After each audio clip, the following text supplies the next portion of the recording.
Hello अस्सलाम वालेकुम, कैसे हैं आप सब। उम्मीद है कि आप ठीक ठाक होंगे। आज हम मटन यखनी पुलाव बना रहे हैं। इसके लिए पहले हम यखनी रेडी करेंगे। मैंने एक पैन में 1 किलो मटन डाला है और 1 किलो ही मेरे पास राइस है।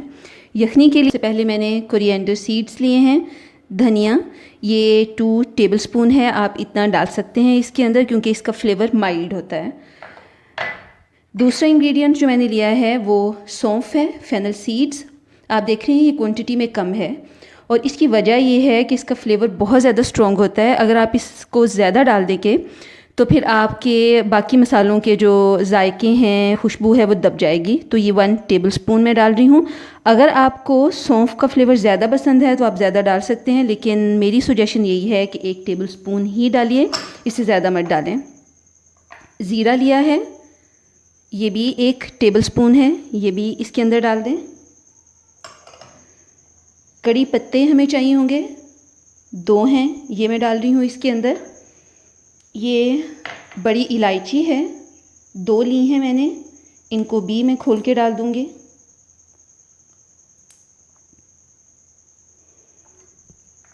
दालचीनी की स्टिक्स ली हैं, 2 हैं, ये दोनों इसके अंदर जाएंगी। छोटी इलायची 5 हैं, ये मैं डाल रही हूँ। और लौंग लिए हैं मैंने 5 से 6, ये भी मैं इसके अंदर डाल दूँगी। इसके बाद अदरक का एक पीस चाहिए होगा आपको, ये आप डाल दीजिए इसके अंदर। लहसुन के जवे लिए हैं मैंने, अगर छोटे हैं तो आप 7 से 8 ले सकते हैं, ये बड़े हैं तो मैं 3-4 ले रही हूँ। बिना छीले ही आप इन्हें डाल दीजिए। 2 मीडियम साइज़ के प्याज लिए हैं, छिलके इसके ऊपर हैं, इसको भी मैं डाल दूंगी। इन चीज़ों को मैंने धो लिया है, मिट्टी नहीं होनी चाहिए। सॉल्ट हमें चाहिए होगा 1 टेबलस्पून मैं डाल रही हूँ अभी। 2 kg मैंने इसके अंदर पानी डाल दिया है। पानी ज़्यादा नहीं होना चाहिए चावलों के हिसाब से, फिर वेस्ट करना पड़ता है उसको। आप 2 किलो के हिसाब से डालें। अगर कम हो जाएगा 1 या 2 गिलास पानी तो हम चावल पकाते हुए यखनी में ऐड कर सकते हैं। अभी इसे मुझे पकने के लिए रखना है। और आपने ये चीज़ नोटिस की होगी, ये प्रेशर कुकर नहीं है, ये पैन है। प्रेशर कुकर में जब हम इसको पकाएंगे तो वो सारे मसालों की खुशबू बाहर फेंक देगा और आपको कोई टेस्ट नहीं मिलेगा। यखनी पुलाव का अगर आप सही टेस्ट लेना चाहते हैं तो फिर इसे पैन के अंदर इसकी यखनी बनाइए। और आप देख रहे हैं कि मीट के अंदर थोड़ा फ़ैट है, इसे फ़ैट के साथ लीजिए, इससे ज़्यादा अच्छा टेस्ट आता है। अब इसको मैं कवर कर रही हूँ और पकने के लिए मैं इसे छोड़ दूँगी। 45 मिनट्स भी लग सकते हैं, 1 घंटा भी लग सकता है।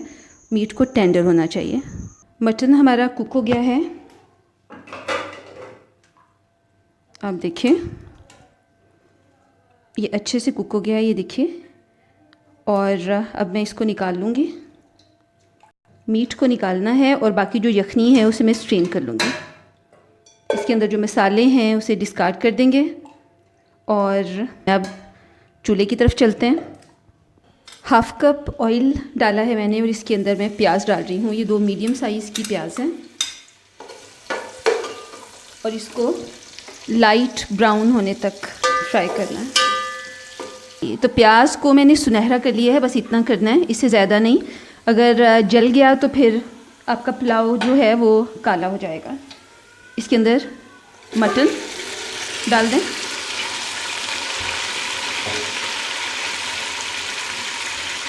साथ ही इसके अंदर दही,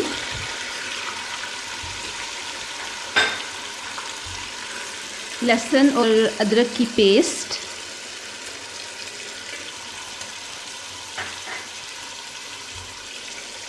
हरी मिर्चें और सॉल्ट डालना है। 1 टीस्पून मैं पहले डाल चुकी हूँ और 1 टीस्पून मैं अभी डाल रही हूँ इसके अंदर। पहले हमने सिर्फ गोश्त के लिए डाला था और अब चावलों के लिए नमक डाल रहे हैं और इसको मुझे अच्छी तरह से भूनना है। गोश्त को मैंने भून लिया है, इसे इतनी देर भूना है कि आप देख रहे हैं कि मैंने हरी मिर्चें जो इसके अंदर डाली थी सॉफ्ट हो गई हैं, यानी गोश्त उबला हुआ नहीं लगना चाहिए। अब इसके अंदर काली मिर्च मैं डाल रही हूँ, 1 टेबलस्पून भर के डालनी है आपने, लाल मिर्चें नहीं डालनी, इसमें काली मिर्चें डालनी है। और गरम मसाला, इसके अंदर जायफल और जवित्री भी है, अगर आपने जो गरम मसाला डालना है इसके अंदर, अगर जायफल जावित्री नहीं है उसके अंदर तो पीस के अलग से डालिएगा। ये 1.5 टीस्पून है, सॉरी टेबल स्पून है। गरम मसाला इसके अंदर ज़्यादा जाएगा क्योंकि हमने खड़े मसाले नहीं डाले हैं इस टाइम, उन सब मसालों को पीस के डालना है। इसको मैं थोड़ी देर के लिए और भूनूंगी। और अब इसके अंदर मैं यखनी डाल दूँगी।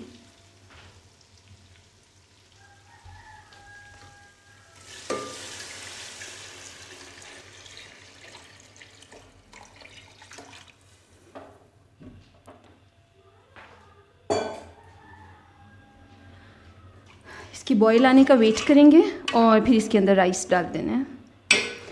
गरम मसाला आपने इसके अंदर ज़्यादा डालना है, 1.5 टेबल स्पून मैंने डाला है, उसी से सारा जो पुलाव का कलर है वो आएगा। पानी में बॉईल आ गया था और राइस मैंने इसके अंदर डाल दिए हैं और बस हम इसे पका लेंगे और इसके बाद इसको दम दे देना है।